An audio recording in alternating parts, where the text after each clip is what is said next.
1 bulan menjelang hari pemungutan suara, isu netralitas aparatur penyelenggara negara masih kian masif ditemui. Tendensi untuk menunjukkan keberpihakan kepada salah satu paslon juga semakin vulgar dipertontonkan. Seperti apa pemerintah menjaga netralitas aparaturnya? Adakah sanksi tegas yang akan dijatuhkan? Berikut kami hadirkan laporan utama menguji netralitas Pilpres.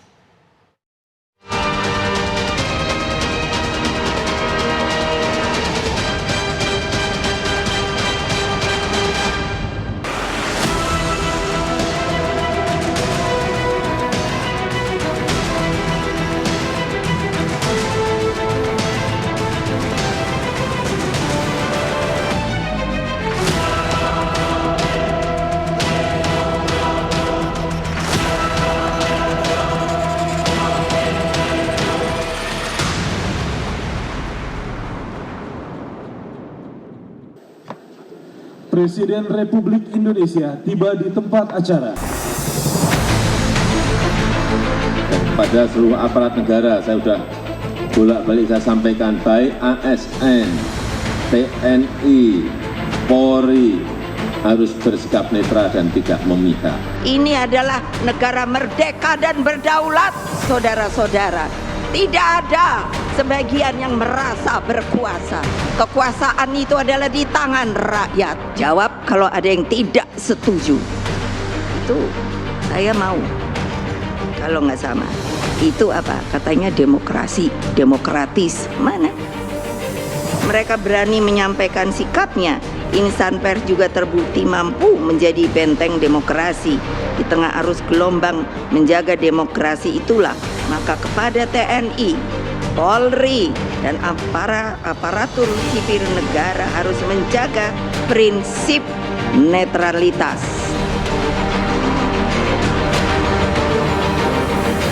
Suara-suara sumbang tentang netralitas penyelenggaraan pemilu kembali santer terdengar. Tudingan keberpihakan aparatur sipil negara termasuk personel TNI Polri hingga petugas Komisi Pemilihan Umum semakin masif ditemui. Di Bekasi, Jawa Barat, sejumlah ASN berfoto dengan memampangkan jersey bernomor punggung 02. Sementara di Garut, Jawa Barat, belasan oknum anggota Satpol PP diduga melakukan deklarasi dukungan terhadap salah satu calon wakil presiden. Terbaru, publik mempertanyakan netralitas Wakil Presiden Ma'ruf Amin dalam kontestasi Pilpres 2024. Saat menghadiri hari jadi Partai Demokrasi Indonesia Perjuangan, Ma'ruf melakukan salam metal 3 jari. Sontak sikap Wapres itu pun langsung menjadi pembicaraan publik. Apakah salam 3 jari tersebut menjadi simbol dukungan sang Wapres untuk capres dari kader Banteng Moncong Putih? Tudingan ini bukan tanpa alasan lantaran putri Ma'ruf Amin, Siti Nur Aziza, sebelumnya juga telah bergabung dengan Barisan Advokasi Keadilan Indonesia Ganjar Mahfud sebagai Dewan Pembina. Saya kira itu menjadi simbol ya dukungan Pak Ma'ruf Amin kepada pasangan Pak Ganjar Mahfud, dan kita melihat dukungan itu juga diperlihatkan kan oleh putri Pak Ma'ruf Amin, Mbak Siti Nur Aziza.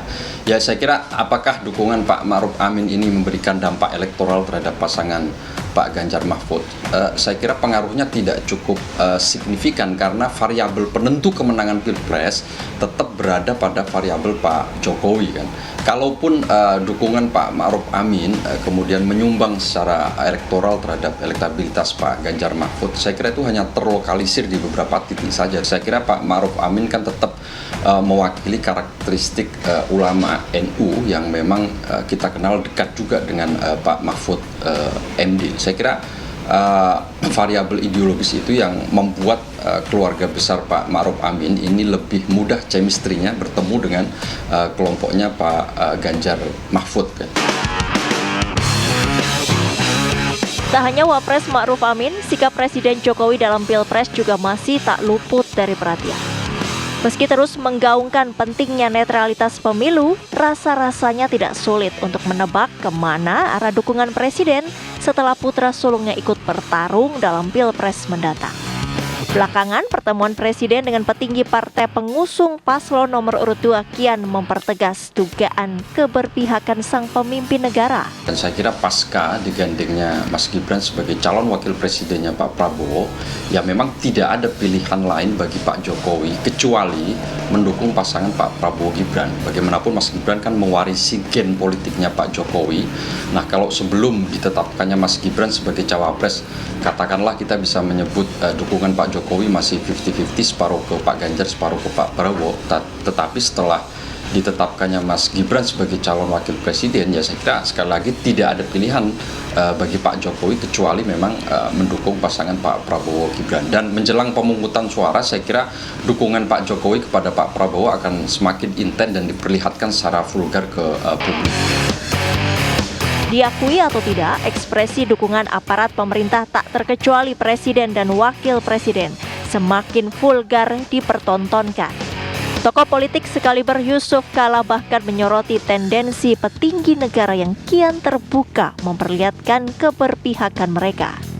JK bahkan mewanti-wanti ada norma agama dan undang-undang yang jelas-jelas diterabas jika mereka bersikap tidak netral. Dan saya selalu ingatkan bahwa netralitas itu tercantum dalam adilnya dalam sumpah seorang presiden. Sumpah seorang presiden itu dimulai dengan demi Allah, saya akan melaksanakan kewajiban ini sebaik-baiknya dan seadil-adilnya. Jadi kalau tidak adil melanggar sumpah itu. Dan sumpah itu sangat lebih tinggi daripada undang-undang. Pakai Al-Quran lagi. Jadi saya takut itu karena saya sudah begini juga waktu pemerintah. Jadi kalau seorang pejabat, ya bukan hanya presiden, yang tidak adil dan tidak, itu melanggar sumpahnya, jadi dua kena. Allah kena, undang-undang kena. Seluruh aparatur penyelenggara negara diperbolehkan secara konstitusional untuk mendukung paslon asal tidak menyalahgunakan instrumen kekuasaan. Kekuasaan harus dijalankan sesuai amanat konstitusi dengan menjunjung tinggi amanah dari masyarakat.